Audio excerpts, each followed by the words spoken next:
Chers frères et sœurs en Christ, que Dieu vous bénisse au nom de notre Seigneur et Sauveur Jésus-Christ. Hier, je publiais cette vidéo, la vidéo de ce monsieur que vous êtes en train de voir, qui a le cœur déchiré, le cœur meurtri, en exposant comment sa fille a des rapports sexuels abominables avec le faux pasteur, le pasteur escroc, vampire, d'un nom Israël de France. Je crois qu'il est en France actuellement. Vous pouvez le voir sur votre écran. C'est avec le cœur déchiré que j'ai publié le témoignage de ce monsieur. Vous pouvez aller le suivre sur notre page Facebook ou sur YouTube, qui dévoile les exactions sexuelles, le vampirisme dont sont victimes les gens de cette assemblée. En même temps que je loue le courage d'un tel père qui ose s'afficher publiquement pour exposer ce que sa famille est en train d'endurer, son épouse et lui-même. Allez encore suivre cette vidéo. Pour ceux qui ne l'ont pas encore suivi, allez la suivre. De ce monsieur que vous voyez sur votre écran, qui, le cœur déchiré, expose cet abominable faux pasteur d'un nom Israël. Je fais ce message pour attirer l'attention des uns des autres sur un fait. Depuis des années, votre frère Georges, que je suis, derrière Jésus-Christ TV, expose ces abominables faux hommes de Dieu, abominables faux pasteurs, révérends, archibishop, général de Dieu et tous les noms fanfarons qu'ils se donnent. Depuis des années, nous les exposons. Et plus on les expose, plus nous recevons des pierres, des jets de pierres, des cailloux qu'on nous lance. Il y a les gens qui disent, ne les jugez pas, laissez-les faire, Dieu les juge. Et en même temps, comme je l'ai dit au début, en même temps que je loue le courage de ce monsieur, ça me fait mal de savoir que c'est quand ils sont victimes qu'ils viennent maintenant dénoncer. Depuis des années, nous dénonçons ces gens. Nous les dénonçons. D'ailleurs, il y a quelques années, je me rendais à Paris, en 2014, pour mettre sur pied une église de maison. Et comme vous voyez sur votre écran, en 2014, j'étais à côté de la sœur Honorée pour dénoncer ce monsieur. En 2014, donc il y a bientôt 7 ans, que je dénonçais ce monsieur. Je dis même, c'est pas bientôt, ça fait 7 ans environ que je dénonçais ce monsieur. Et les personnes dans son assemblée m'ont lancé les pierres, m'ont critiqué. Je suis sûr que ceux même qui crient aujourd'hui, qui pleurent aujourd'hui, étaient parmi ceux qui m'exposaient, qui me critiquaient, qui me lançaient les pierres. Non, Georges, tu en fais trop, laisse-les tranquilles, Dieu les juge. En 2014, dans cette assemblée d'église de maison à Paris, je dénonçais, je recevais le témoignage de la sœur Honorée, je dénonçais publiquement ce monsieur, et la vidéo a été virale, très virale, mais ceux qui pleurent aujourd'hui étaient parmi ceux qui me lançaient les pierres. Qu'est-ce que je conclus? Il y a de l'égoïsme, il y a de l'individualisme. Il faut que votre propre famille soit d'abord touchée. Il faut que vous soyez d'abord affecté individuellement, directement, pour les exposer. Si votre famille n'était pas... Je ne parle pas de cet homme, je ne sais pas qui il est, je ne connais pas ses motifs, mais je parle en général. Encore une fois, je loue le courage de ce monsieur sur votre écran, au bas de votre écran, qui a pris le courage d'exposer cet abominable sorcier vampireux qui fait la sortie astrale, apparaît dans les chambres de ses ouailles comme les Joël Tatou, Karambiri, Marcelo Tunassi et toute la clique des pasteurs nouvellagistes et kabbalistes. Donc, nous avons exposé ce monsieur. Et les gens de cette assemblée, il y a d'ailleurs des vidéos, des personnes qui sont en train de déballer les exactions dont elles ont été victimes. De plus en plus de gens parlent, mais ça fait 7 ans que... Il y a 7 ans que j'ai exposé ce monsieur, personne n'est venu. Donc qu'est-ce que je conclus? Je conclus qu'il y a de l'individualisme, de l'égoïsme. Quand ça ne vous concerne pas, il n'y a pas de problème. Vous dites ne jugez pas, laissez-les tranquilles. Mais quand votre famille est directement affectée, c'est là où vous venez exposer.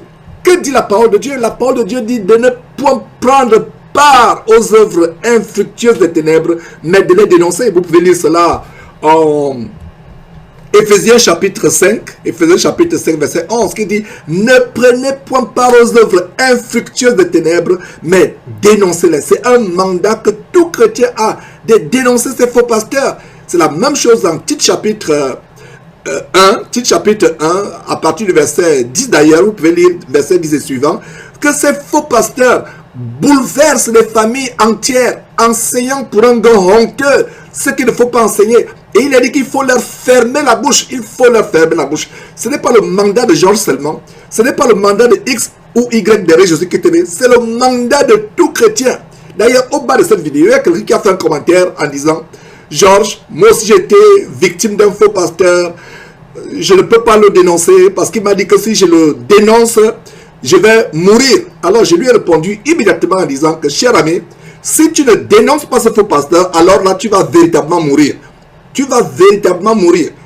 Parce que tu oses avoir peur d'un homme comme toi, mais tu n'as pas peur de Dieu. Tu as peur d'un homme, mais tu n'as pas peur de Dieu. C'est un mandat de tout chrétien qui a été victime de faux pasteurs de les dénoncer. Maintenant, aujourd'hui, ce monsieur aujourd'hui a le cœur déchiré. Allez suivre ce témoignage, vraiment qui fait couler les larmes. Regardez un père de famille comme ça qui vient ouvrir son cœur, le cœur meurtri de sa fille qui est violée sexuellement et mystiquement par cet abominable faux pasteur.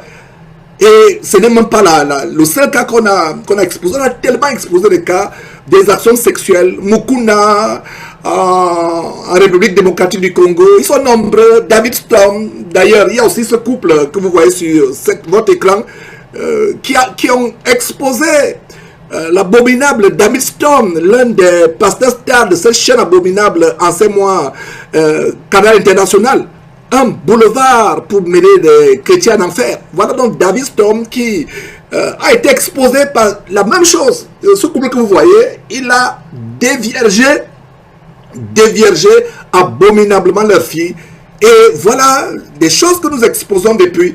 Ce couple a eu le courage de venir exposer David Storm à cause ensuite des exactions, des frasques sexuelles perpétrées sur leur fille. Une fille vierge, une adolescente, je ne sais pas si elle avait 14 ans ou 15 ans.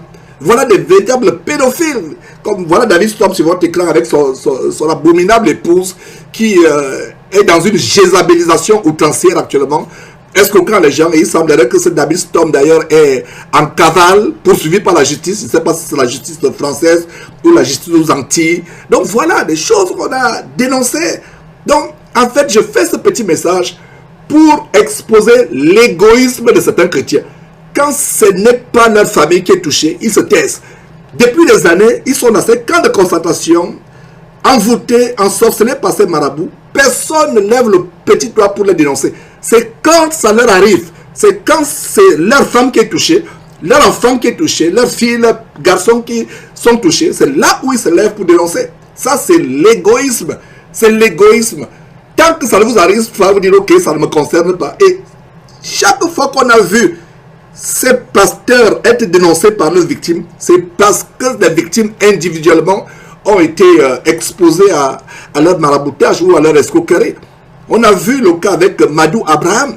Madou Abraham, un des anciens pasteurs stars de la chaîne abominable Kazarema, la chaîne de prostitution Kazarema. Madou Abraham, nous l'avons exposé derrière pendant des années et il est aujourd'hui en prison. En passant, il est aujourd'hui en prison. Il purge sa peine dans une prison française pour crimes sexuels, viols répétitifs et abusifs, abominables sur ses ouailles. Et nous l'avons exposé. Et c'est des années après que les gens me contactent, on dit Georges, moi-même qui te parle, j'étais victime de ce monsieur, vraiment il faut le dénoncer.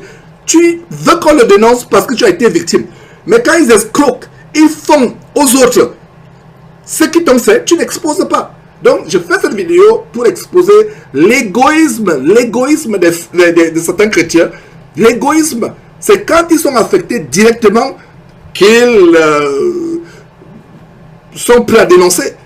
Nous devons les dénoncer. Et tout chrétien qui est témoin d'une exaction d'un faux pasteur qui se tait, il est coupable devant Dieu. Repentez-vous, vous qui avez été silencieux, qui avait fermé les yeux, fermé les oreilles, fermé la bouche sur ce que les faux pasteurs font. Repentez-vous, parce qu'il est clairement dit, le Seigneur Jésus dit que les lâches iront en enfer. Les lâches, les poltrons seront jetés en enfer. Donc comme ce jeune qui m'a écrit, qui m'a écrit personnellement, il a fait un commentaire au bas de la vidéo de ce monsieur que nous publions, ce monsieur au bas de votre écran, qui a le cœur meurtri en disant au monde entier comment sa fille est l'esclave sexuelle. Sa fille, son enfant est esclave sexuelle de ce monsieur au fond de l'écran, qui a bien en cape la cape de Baal, la cape de Satan. Mais c'est terrible. Donc c'est parce que ça leur arrive directement qu'ils exposent. Nous devons exposer. Si vous n'exposez pas, vous êtes coupable. Et il y a la complicité coupable. La complicité coupable, je répète, vous gardez le silence, c'est un silence coupable. Ce silence est coupable. Dieu vous jugera. Vous avez peur d'un homme, mais vous n'avez pas peur de Dieu. Comme cet homme qui a fait ce témoignage, je ne sais pas s'il est en Afrique ou dans quelle partie du monde, il a fait un commentaire au bas de cette vidéo de ce monsieur en disant que voilà, moi-même j'ai peur de témoigner, il m'a promis la mort. Et je lui ai dit, si tu ne témoignes pas, c'est là où tu vas mourir et tu iras en enfer. Parce que tu as peur d'un homme, mais tu n'as pas peur de Dieu. Donc j'avais vraiment ce message à cœur de réagir en disant que c'est terrible. Ces gens se taisent quand ça ne leur concerne pas. Mais quand c'est votre famille directement qui est affectée, c'est là où vous ouvrez la bouche. Je ne dis pas que c'est le cas de ce monsieur que vous voyez au bas de votre écran, mais je parle en général. Je parle en général. Vous découvrez que ces gens font des mauvaises choses. Ne vous taisez pas. Exposez-les. Exposez-les. Ce sont même des criminels. Allez même en justice, allez devant la police. Allez devant la police comme ce monsieur qui exposait. La justice française doit se pencher sur l'affaire de ce Danon Israël qui utilise l'église sous le couvert de, ce pas, d'une association d'avocats ou d'une entreprise juridique, je ne sais pas exactement. Il y a de la fausseté, il y a de la fraude. Et non seulement la fraude, des viols, des crimes sexuels, du maraboutage, du vampirisme. Et c'est terrible. En tout cas, ce qui me concerne, nous allons continuer à dénoncer, à exposer ces gens. Les exposer jusqu'à ce qu'ils se repentent si c'est possible. Mais je peux vous dire une chose, ces gens sont arrivés à un niveau de non-retour. Ils ne peuvent plus se repentir. Ils sont remplis de la semence de Satan. Ils sont nés de nouveau de la semence de Satan. Ce n'est pas possible qu'ils se repentent. Ils ont pour père le diable. Ils sont pour père le diable. Donc voilà le petit message que je devais lancer, à savoir que vous prenez le devant pour dénoncer parce que ça vous arrive personnellement. C'est votre famille qui est affectée, votre enfant, votre fille, votre garçon, votre femme, votre mère. Mais quand ça arrive aux autres, vous nous jugez en disant « Georges, tu exagères, ne dénonce pas, laisse-les tranquilles ». J'espère que ça va nous ouvrir les yeux. Ça va nous ouvrir les yeux.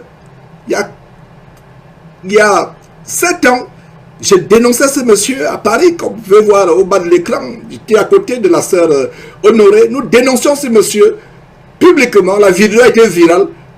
Si ce monsieur aujourd'hui qui témoigne avait peut-être suivi cette dénonciation, je ne sais pas s'il avait suivi cette dénonciation en 2014, j'espère seulement qu'il n'était pas parmi ceux qui m'insultaient, qui me lançaient les pierres, parce que s'il avait suivi cette dénonciation il y a 7 ans, il serait parti. D'autres victimes, ils sont nombreux qui ont commencé à exposer ce monsieur. Mais il est tard. Votre fille a été déviergée. Quelle horreur! Que ma fille à moi, j'en ai 3. Non, oh là là, vraiment, Dieu sait comment je vais réagir. Dieu sait comment je vais réagir. Parce que c'est affligeant. Affligeant. Pas de faux pasteurs comme cela. Donc c'est ce message que je voulais partager. J'ai autant le cœur déchiré que ce père que vous voyez sur votre écran. En tout cas, continuez à les protéger par votre complicité silencieuse, le fait que vous vous taisez, vous les soutenez, vous voyez ces choses. Il y a des gens qui disent « je ne dénonce pas ». Je me demande si nous lisons la même Bible. J'espère que vous n'avez pas été envoûté par ces faux pasteurs quand vous dites qu'on ne doit pas les dénoncer. Nous devons les dénoncer, c'est un devoir de tout chrétien. Tout chrétien. Et en tout cas, ce que je peux dire à ce père de famille sur votre écran, cher monsieur, du courage, que Dieu puisse restaurer ta famille, restaurer ta fille et l'arracher. J'ai compris que ta fille est encore retenue captive de cet abominable, abominable vautour, escroc, vampireux, avec son camp de concentration qui mène en enfer. Et nous vous gardons dans nos prières. Puisse Dieu vraiment délivrer cette fille, la tienne, ta fille, et puisse aussi te restaurer. Parce que j'imagine la douleur, la blessure insoutenable que tu peux manifester. Donc mes frères, c'était ce petit message, cette petite intervention à la suite de cette vidéo qui a été publiée hier. Vous connaîtrez la vérité vous affranchira.